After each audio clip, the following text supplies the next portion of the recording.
Hi all, it's me Monika Varma అండి. ఈరోజు నేను ఇప్పుడు crispy and tasty elbow pasta macaroni చూపిస్తాను. స్నాక్ ఐటమ్ ఎలా చేయాలో చూద్దాం. అయితే ఒక గిన్నె పెట్టుకున్నాను. వాటర్ వేస్తున్నాను, ఎందుకంటే ఎల్బో మ్యాక్రోని ఉడకాలి కాబట్టి. వాటర్ అయితే ఇలా బబుల్స్ వస్తున్నాయండి. బబుల్స్ వచ్చినప్పుడు ఒక స్పూన్ సాల్ట్ ప్లస్ ఆయిల్ వేయాలి, ఎందుకంటే మ్యాక్రోని ఉడికేటప్పుడు అతుక్కోకుండా ఉండడానికి ఆయిల్ వేయాలి. అవుతూ ఉంటాయి సాల్ట్ ఇంకా ఆయిల్ వేస్తే. సో ఇప్పుడు నేను ఎల్బో మ్యాక్రోని యాడ్ చేస్తున్నాను. మీడియం ఫ్లేమ్లో పెట్టి ఉడకనివ్వాలి, లేకపోతే ఎక్కువ ఉడికితే పేస్ట్ లాగా అయిపోతుంది మెత్తగా. సరే ఇలా చూసుకోండి, ఉడికినాయో లేదో తెలుస్తుంది మీకు. ఇది ఇంకా ఉడకలేదు, ఇంకా ఉడకాలి. సో ఇప్పుడు ఇవి ఉడికిపోయాయండి. నేను ఇవి స్ట్రెయినర్లో స్ట్రెయిన్ చేసుకుంటాను, వాటర్ అంతా తీసేస్తాను. ఇలా స్ట్రెయిన్ చేసుకున్నాను ఎల్బో మ్యాక్రోని. కూల్ వాటర్ వేయండి.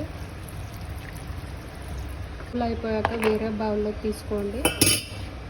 కార్న్ఫ్లోర్ యాడ్ చేయండి కొద్దిగా. ఇలా యాడ్ చేసి మిక్స్ చేయండి.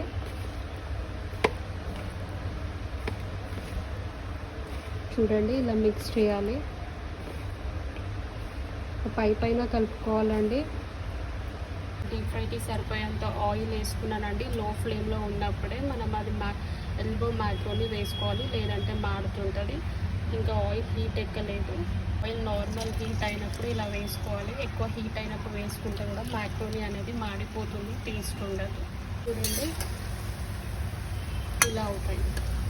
ఇంకా కొంచెం గోల్డెన్ బ్రౌన్ కలర్ రావాలి. లో ఫ్లేమ్లోనే కుక్ చేసుకోవాలండి. ఈ లైట్ గోల్డెన్ బ్రౌన్ కలర్ వస్తున్నాయి. ఇంకా కొద్దిగా కలర్ రావాలండి. ఇంకా కొద్దిసేపు ఫ్రై చేయండి లో ఫ్లేమ్లో వేసుకోండి. చూడండి, ఇలా టిష్యూ పేపర్ మీద వేసుకోండి, బికాజ్ తినేటప్పుడు ఆయిల్ ఎక్కువ ఉండదు కాబట్టి.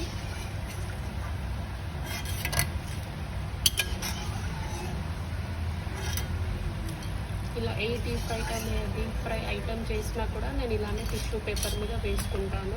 సరే, టిష్యూ పేపర్ మీద వేస్తే ఆయిల్ అనేది ఎలా అబ్జర్వ్ చేసి ఎంత క్రిస్పీ అయ్యాయో. ఎంత డీప్ ఫ్రై చేసినా అసలు ఆయిలే లేదు చూడండి హ్యాండ్కి. సో ఈజీగా చేసేసేస్తూ పిల్లలకి స్నాక్స్కి. సో ఇదే అండి crispy and tasty elbow macaroni.